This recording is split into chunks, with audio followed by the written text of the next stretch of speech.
ನನ್ನನ್ನು ಕರೆಸಲು ಕಾರಣವೇನೋ ಗಜ? ಕೃಷ್ಣ, ಈ ಸೋಮದರ ರಾಜನು ದುರ್ಯೋಧನ ಕುಮಾರನಾದ ಲಕ್ಷ್ಮಣಿಗೆ ನನ್ನ ಮಗಳಾದ ಶಶಿರೇಖೆಯನ್ನು ಕೇಳಲು ಬಂದಿರಲಿಲ್ಲ. ಇದಕ್ಕೆ ಅಭಿಪ್ರಾಯವೇನು ಕೃಷ್ಣ? ಅಣ್ಣ, ಇದಕ್ಕೆ ನನ್ನ ಅಡ್ಡಿ ಏನಿರು?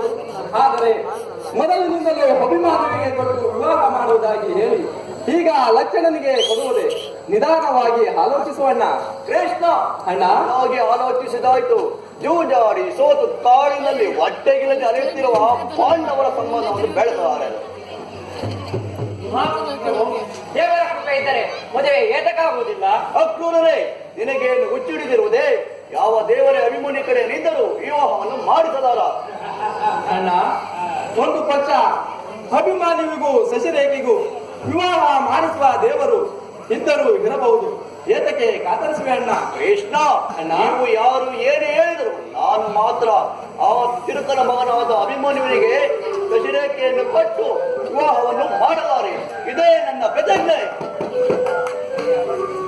ಅಣ್ಣ, ಅಣ್ಣ, ದುಡುಕಿ ಮಾತನಾಡುವುದು ಸರಿಯಲ್ಲ. ಪಾಂಡವರ ವಿಚಾರವನ್ನು ನೀನು ತಿಳಿದೇರುವೆ. ನನ್ನ ಮಾತನ್ನು ಆಲೋಚಿಸು.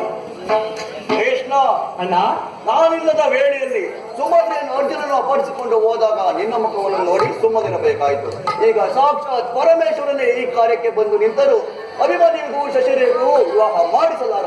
ದಟ್ಟ ದರಿದ್ರರು ಹುಟ್ಟು ತಿರುಕರಾದ ಆ ಪಾಂಡವರ ಸಂಬಂಧವನ್ನು ಖಂಡಿತ ಬೆಳೆಸಲಾರನು.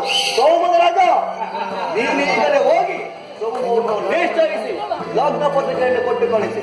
ಯಾದವ ನಾಯಕರಲ್ಲ ವೇಶ್ಯವಂತಿ ಹೊಂದಿದೆ.